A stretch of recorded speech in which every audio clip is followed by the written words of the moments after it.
Wilayah Semarang dan sekitarnya disebut berdiri di atas sesar aktif yang berpotensi memicu gempa bumi.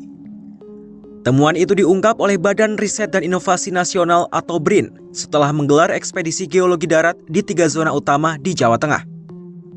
Tim dari Pusat Riset Kebencanaan Geologi BRIN telah menyusuri zona timur di Demak, zona kota Semarang, dan zona barat di wilayah Kendal. Ekspedisi itu dilakukan demi melacak dan memahami struktur geologi aktif, terutama terkait potensi aktivitas seismik di masa lalu. Periset bidang paleoseismologi BRIN, Sony Aribowo menyebut sesar di Semarang dipastikan ada dan aktif. Hal itu disimpulkan dari temuan batuan dan endapan yang menjadi indikator kuat adanya sesar aktif di wilayah itu.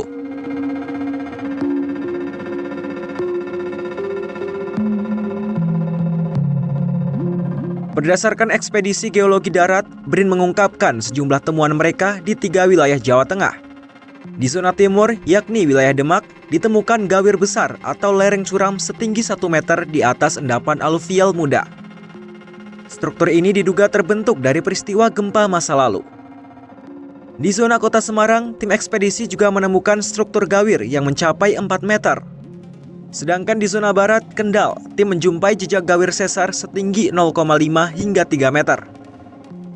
Selain itu, di Kendal juga ditemukan singkapan sesar aktif yang menandakan aktivitas tektonik pada 11.700 tahun yang lalu hingga sekarang. Bagian sesar ditemukan terangkat hingga 20 meter di atas sungai yang membuktikan adanya pergerakan kerak bumi dalam rentang waktu geologis.